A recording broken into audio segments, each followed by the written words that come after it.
वेडी आहेस का तू कार्तिकी? आणि काय ग, तुलाच तर बोलायचं नाहीये ना? आलो होतो ना मी मघाशी बोलायला, मग कोण म्हणाल मला बोलायचं नाहीये? हा, मी असं म्हणाले की तू येणारच नाहीयेस का? तू मला इग्नोर करत जाऊ नकोस हा पार. तुझ्याशिवाय दुसरं कोणीच नाहीये मला. ती डोळ्यात पाणी घेऊन बोलत होती. आपण ऐकत आहात फील माय लव्ह या कथेचा पुढचा भाग सुरू करण्याआधी प्लीज माझ्या चॅनलला सबस्क्राईब करून घ्या आणि आधीचे पार्ट ऐकले असल्याची खात्री करून घ्या. चला सुरुवात करतेय फील माय लव्ह भाग 33. रात्रीचं जेवण झालं आणि आता आवराआवरी चाललेली. आई, मी करते, तुम्ही जा आराम करा, कार्तिकी म्हणाली. अगं, एकटी कशाला करत बसतेस? तेवढंच लवकर होईल सगळं आवरून. आणि तसंही हाताला बघ कसं भाजून घेतलंयस. हो ना, दादा तर ओरडेलच बघ आता तुला. असू द्या हो, काही नाही होत. एवढं तेवढं भासतंच की काम करताना. मी करते काम, काही नाही होत, ती म्हणाली. आई जा तू, मी थांबते तिच्यासोबत, पूजा म्हणाली. म्हणताना मग आई मात्र निघून गेली. पूजाचा किचन कट्टा आता साफ करून झालेला. त्यावर पूजा चढून बसलेली आणि तिच्याशी गप्पा मारत होती आणि कार्तिकी भांडी घासत होती. काही वेळानेच भांडी होत आलेली एवढ्यात पूजाला सुशांतचा मिस कॉल आला. वहिनी, मला फोन येतोय सुशांतचा, मी जाऊ का? हो जा ना, माझंही झालंच आहे, ती हसून म्हणाली. ओके, थँक्यू वहिनी. तिला बिलगून ते निघून बाहेर गेली. पण एवढ्यात डोर बेल वाजली. पार्थ आला असणार. कार्तिकीला न सांगताच कळलेलं, पण बहुतेक पूजाने जाता जाता दार उघडलं होतं. किती वेळ हा दादा, आम्ही आपली मस्त पावभाजी खाल्ली बघ, तसंच पाहिजे तुला. हो का? अरे वा, गुड. ए पूजा, पण कार्तिकी कुठे आहे ग? त्याने आत येताच पहिला प्रश्न केला. हो, ती आहे. ती कुठे जाणार आहे दादा? भांडी घासते ती, आणि मीही चालले आता झोपायला. चल, गुड नाईट. गुड नाईट, तो तिला म्हणाला. ती निघून गेली तसा तो किचनमध्ये कार्तिकीकडे आला. हे कार्तिकी, काय झालंय तुला? एवढी का चिडलीस तू आज? तो विचारतच तिच्या जवळ आला. हात लावू नकोस हा तू पार्थ मला, तो जवळ यायच्या आत ती म्हणाली. तिचा असा रुद्रावतार पाहून त्याला क्षणभर सुचायचंच बंद झालेलं. अगं ए यार, आय एम सॉरी ना यार, खरंच विसरलो मी कार्तिकी, चुकून झालं ना यार. मला रोज फोन करतोस तू पार्थ दुपारी जेवायला. तू तुझ्या बायकोला असं विसरूच कसा शकतोस? सांग ना, का आता मी एवढी महत्वाची नाहीये? अगं काय बोलता काय आहेस? अरे यार, आता काय बोलायचं मी यावर? तू ना आता काही बोलूच नकोस. आणि दुपारचं जेवण सोबत कमी पडलं म्हणून रात्रीचंही जेवण करायला गेलं होतं का?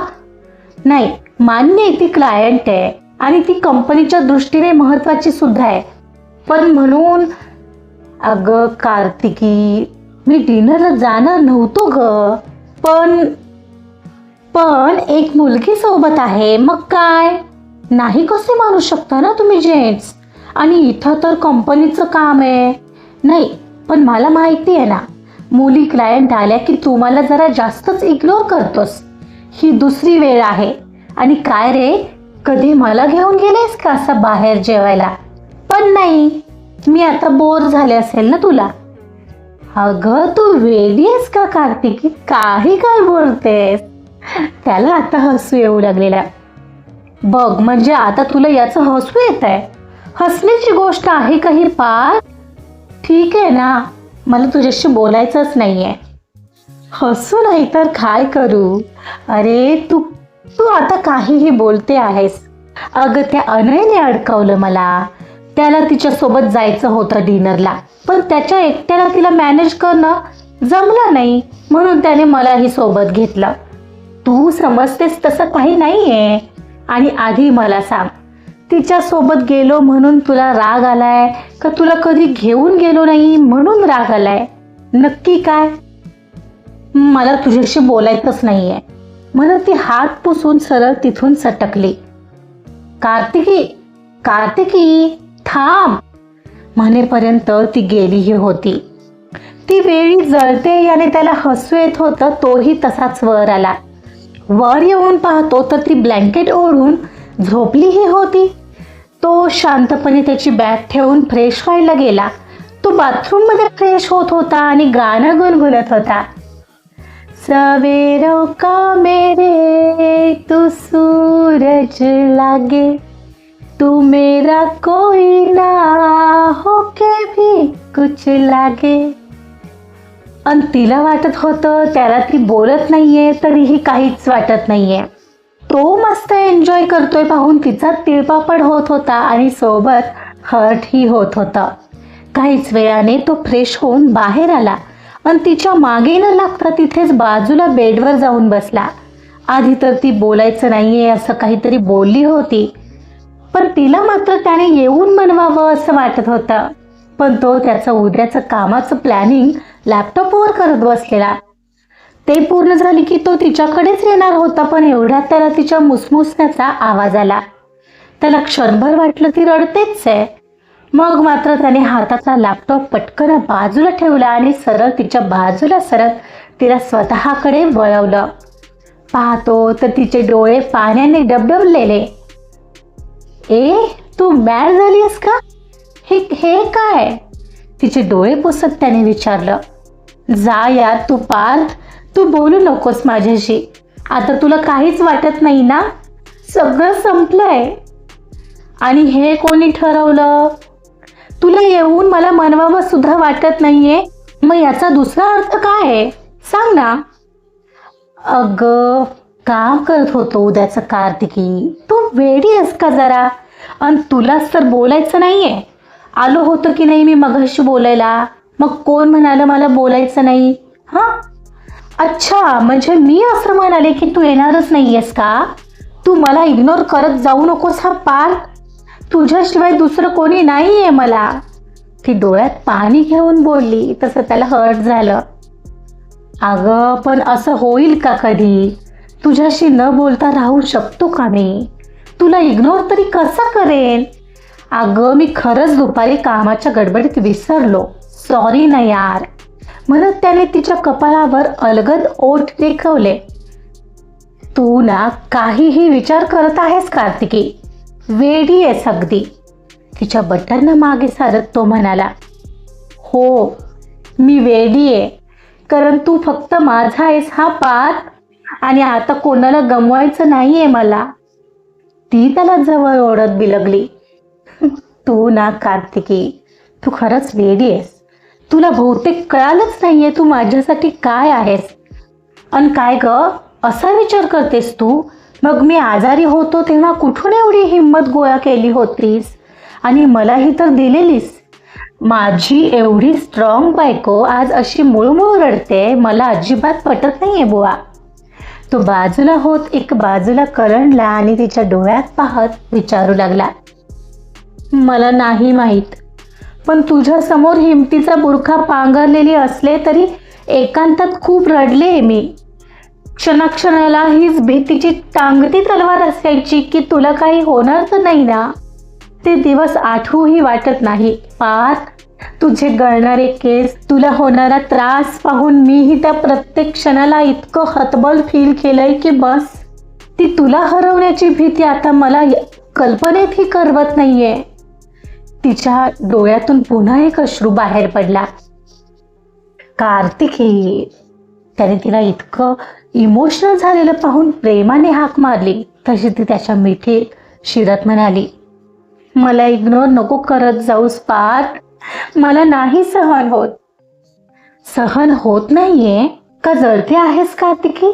हा, तो तिची मस्करी करत म्हणाला.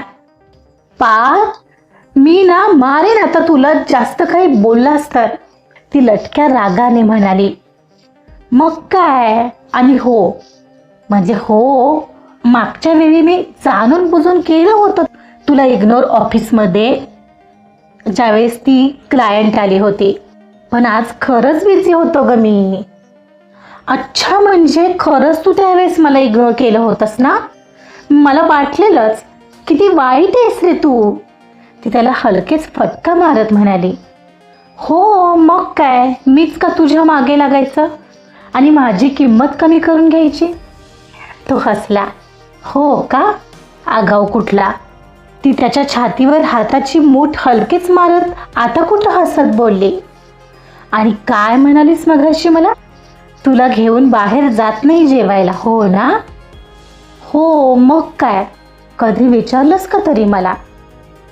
बरं, आता विचारत नाहीये, सांगतोय. उद्या आपण डिनरला जातोय दोघेच. नको काही. आता का? अरे असं, आता नेतोय ना मी, तर बघ तूच कशी नको म्हणते आहेस. अरे पण आपण दोघांनी एकटंच जायचं, कसं दिसेल ते? आई आणि पूजा घरी थांबणार, मग त्यांना नाही का वाईट वाटणार? हे असं असतं तुम्हा बायकांचं. अरे मग ठीक आहे ना, त्यांनाही नेऊ सोबत. खुश होतील ना ते दोघीही. त्यांना तरी कोण नेणार आहे? आपणच ना. बर, जाऊ आपण सगळेच उद्या. पण आता राग गेला का माझ्यावरचा? त्याने तिचा चेहरा पाहत विचारलं. हो. ती तिचा चेहरा आणखीन त्याच्या कुशीत लपवत बोलली. मग आता माझं थोडं काम राहिले, ते पाहू का? नाही, नको ना, राहू दे ना आता. ती त्याच्या भोवतीची मिठी घट्ट करत म्हणाली. तसं त्यानंही उठणं टाळलं. तसंही तिची घट्ट होत जाणारी मिठी त्यालाही सोडावी वाटत नव्हती. तिथूनच हात लांब करत साईडला ठेवलेला लॅपटॉप त्याने मिटला आणि नीट ठेवून त्याने तिला आणखीन जवळ घेतलं आणि तिच्या डोक्यावर थोपटत म्हणाला. कार्तिकी, लक्षात ठेव, काही झालं तरीही मी कधीच तुला अंतर नाही देणार. अगं माझं आयुष्य आहेस तू. मी हा जो तुला जिवंत दिसतोय ना, ते सगळं तुझ्यामुळे. हे मी या जन्मात तरी कधीच नाही विसरणार. तसं नाही पार्थ, मला भीती वाटते. असं म्हणतात जसजसे दिवस जातात तसतसं आयुष्यातलं प्रेम कमी होत जातं. ती ओढ, ते प्रेम तसंच कायम राहत नाही. मला भीती वाटते असं आपल्यात तर कधी होणार नाही ना. म्हणजे काही लोक लग्नानंतर एकमेकांकडे दुर्लक्ष करतात. तेवढं महत्त्व त्या व्यक्तीचं राहत नाही जसं पूर्वी ती आयुष्यात आल्यावर असतं. अगं, असं सर्वांच्या बाबतीत होतं कार्तिकी, पण याचा अर्थ हा नसतो की ती व्यक्ती महत्त्वाची नसते. ती महत्त्वाची असते, पण सुरुवातीला तिचं मन जिंकण्यासाठी, तिला मिळवण्यासाठी, तिला आयुष्यात टिकवण्यासाठी प्रयत्न केले जातात. पण नंतर जेव्हा ते नातं घट्ट होत जातं तेव्हा त्या व्यक्तीला खात्री असते, आता ही काही मला सोडून जाणार नाहीये. नाही, मी सोडणार आहे. थोडक्यात आपण गृहीत धरू लागतो समोरच्याला, पण हा विश्वास दोन्हींकडे असायला हवा की नको, की तू मला सोडणार आहेस ना मी तुला सोडणार आहे. आता तू मला सोडशील का, सांग बरं? नाही. मी का बरं सोडू?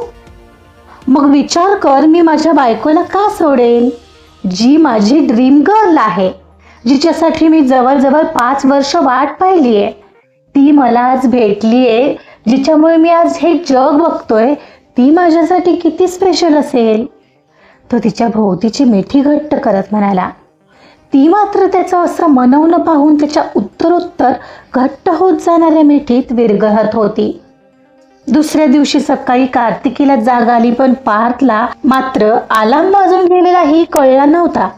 कार्तिकी आवरून आली तरीही तो झोपलेला पाहून तिने त्याचं ब्लँकेट ओढलं आणि त्याला म्हणाली, पार्थ, आज उठायचं नाहीये का? किती वाजलेत बघ, ऑफिसला जायचंय की नाही? तो तसाच पडून होता तरीही उठेना. म्हणताना ती बोलली, हो उठतो. काय रे, आज क्लायंट येणार नाहीये वाटतं, निवांत झोपलायस? अरे हो यार, विसरलोच. कार्तिकीने क्लायंटचं नाव घेतलं तसा तो एकदम उठून बसला. डोळ्यावरची बहुतेक झोप ही अजून जात नव्हती त्याची. त्याच्याकडे पाहूनच कळत होतं. छान, क्लायंट म्हटलं की उठून बसलास ना? हे बरं आहे, किती काळजी आहे ना त्या मुलीची तुला, ती ब्लँकेटची घडी घालत म्हणाली. तिचं असं बोलणं पाहून तो तिला आता एकटाच पाहू लागलेला. त्याच्या गालात आपोआपच स्मित आलेलं. काय काय बोलतेस तू? हो मग काय, इतका वेळ जाग येत नव्हती आणि तिचं नाव घेतलं की कसं खडबडून जागे झाले साहेब. एनिवेज, आवरा लवकर, मी जाते खाली. घडी केलेलं ब्लँकेट तिथेच तिनं साईडला ठेवलं. त्याचं असं पाहणं पाहून ती त्याची मस्करी करत बोलत होती हे त्यालाही कळत होतं. ती जायला वळलीच होती, पण क्षणाचाही विलंब न करता त्याने तिला हाताला धरून ओढलं आणि तिला बेडवर पाडलं. काय काय म्हणत होतीस मला? हां, म्हणत तिच्यावर जात तिचे दोन्ही हात घट्ट पकडू लागणार जेणेकरून तिला हलताही येणार नाही. तोच तिचा कालचा भाजलेला हात त्याच्याकडून चुकून पकडला गेला आणि ती विव्हळली. आऊच, पाठ, तो हात नको पकडू. अरे काय झालं बघू? हे काय कार्तिकी, हे काय झालंय? तो उठून बसला. अरे काय नाही, थोडं भाजलंय काल पाव भाजताना, तीही उठत म्हणाली. ओ, हे थोडं आहे का? काय कार्तिकी, तुला जरा काळजी घेता येत नाहीये का? माझा हात लागून फुटलंय ते यार, शिट. तो तिचा हात हातात घेऊन चांगली चिडचिड करत होता. अरे काल नव्हतं एवढं काही, मग आज कुठून आलं? मला नाही आवडलंय हे, आणि मला काल कसं दिसलं नाही आणि बोललीही नाहीस तू. तो चिडचिडत बहुतेक जाऊन क्रीम शोधू लागला होता. अरे त्यात काय बोलायचं, काम करताना होतात ना या गोष्टी, इट्स नॉर्मल. तू नीट काम करत जा हा कार्तिकी, मला नाही आवडणार हे असं झालेलं. किती मोठा फोड आलाय यार. तो क्रीम घेऊन आलेला तिचा हात पुन्हा निरीक्षण करत म्हणत होता. तिला भाजलंय तर जणू त्यालाच त्रास होत होता. त्याच्या चेहऱ्यावरचे भाव आणि तिच्यासाठी एवढं दुःखी होणं पाहून तिला त्याचं प्रेम काय आहे आता नक्कीच फील होत होतं. आणि आपण काय काल वेड्यासारखा विचार करत होतो हे आठवून तिलाच विचित्र वाटत होतं.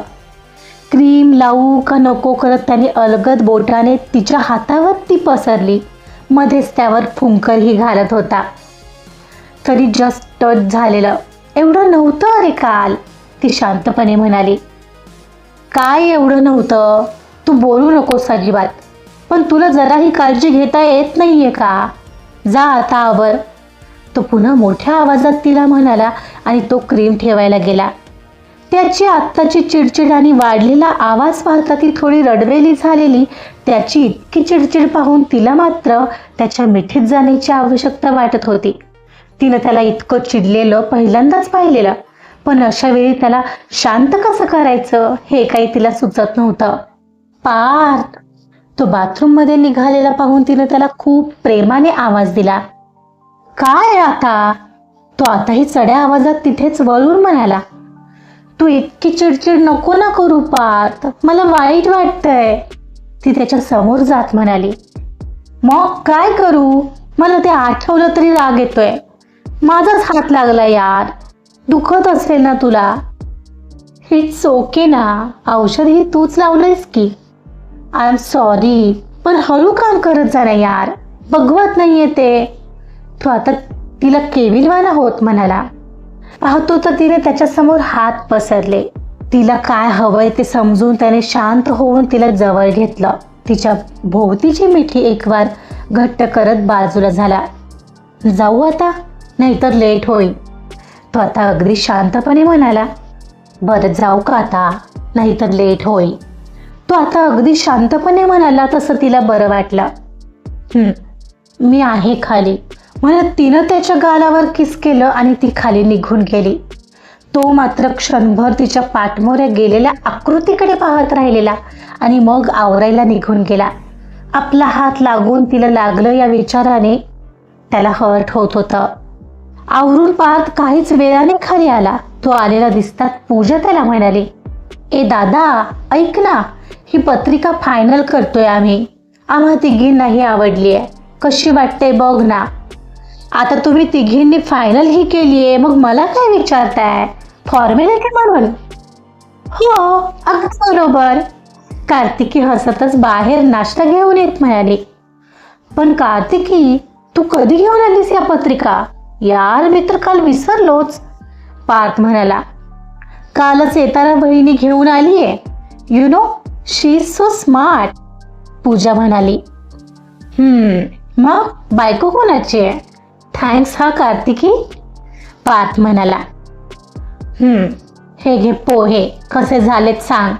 कार्तिकीने पोहे पार्थ पुढे सारले. पूजा, तूही घेतेस ना? हो, मलाही दे. ए आई कुठे? दिसत नाहीये. कुठे गेली सकाळी सकाळी? पार्थनं विचारलं. अरे, त्या मंदिरात गेल्या आहेत, कार्तिकी म्हणाली. एकटीच? अगं, कोणाला तरी सोबत न्यायचं ना, तो पहिला घास खात म्हणाला. कोणाला नेणार? तू जायचं ना, वहिनीला ऑफिसमध्ये जायचंय, मीही चालले कॉलेजमध्ये. अच्छा, म्हणजे तुला काय वाटतं मी एकटाच रिकाम आहे? तो पूजाच्या डोक्यात मारत म्हणाला. हो, ती कार्तिकीला टाळी देऊन म्हणाली तसं त्याने एकटक कार्तिकीकडे पाहिलं. हे बरं आहे, बायको माझी आहेस तू आणि तू तिच्या टीममध्ये गेली आहेस. कार्तिकी आणि पूजा यावर खूपच हसल्या. ए बाय द वे दादा, माझ्या लग्नात डान्स करणार आहात हा तुम्ही दोघं, आहे ना लक्षात? मग कधीपासून सुरू करायचं प्रॅक्टिस? अगं, 3 महिने बाकी आहेत अजून लग्नाला, आत्ताच काय? हे 3 महिने असे जातील दादा, कळलं? आपण घेत जाऊया ना अधूनमधून प्रॅक्टिस. आज रात्री ट्राय करायचं का? हा वहिनी, ती कार्तिकीला विचारत बोलली. हो चालेल, मला काहीच प्रॉब्लेम नाही, कार्तिकी म्हणाली. दादा, तू बोल ना. अगं, ती बोलली आहे ना तयार आहे, मग मीही तयार आहे. येस, बट मग गाणं डिसाईड केलं की नाही? गाणं त्याने थोडा वेळ आठवला आणि तो डायरेक्ट गाऊ लागला. म्हणताना कार्तिकीनेही त्याच्याकडे पाहिलं. सजदे किए है लाखों लाखों दुआएं मांगी, पाया है मैंने फिर तुझे. तो तिला एकटक पाहत गाणं म्हणत होता, तेही पूजा समोर. तशी कार्तिकी लाजली. तिने पटकन नजर झुकवली. ओय होय, ये हुई ना बात, पूजा कार्तिकीकडे पाहत म्हणाली. तशी ती गडबडून हसत उठली. मी जाऊन टिफिन भरते म्हणत ब्लश करणारी ती डायरेक्ट किचनमध्ये निघून गेली. अरेच्छा, वहिनी चक्क लाजली दादा, पूजाला हसू येत होतं. माझा पण नाश्ता झालाय, मी आलोच टिफिन घेऊन, म्हणत तोही बहाण्याने किचनमध्ये आला. त्या दोघांना पाहून पूजा मात्र गालात हसत होती. कार्तिकी किचनमध्ये टिफिन भरण्यात व्यस्त होती. तिथं तो आला. काय आता इथं कशाला आलायस? तू बाहेर जा बरं, कार्तिकी तो आत येताच म्हणाली. अरे, आलं बघायला माझी लकी गर्ल किती ब्लश करते, तो तिला मिठीत घेत म्हणाला. पार्थ, लेट नाही का होतंय आज, आणि आई येतील इतक्यात. ती त्याला दूर ढकलत होती आणि तो मात्र तिच्या अधिकाधिक जवळ जाण्याचा प्रयत्न करत होता. एवढ्यात बाहेर आई आल्याचा आवाज आला. तिच्या गालावर किस करून त्याने तिला सोडलं आणि तोपर्यंत आई किचनमध्ये आली होती. अगं, किती वेळ कार्तिकी, अजून टिफिन भरला नाहीयेस?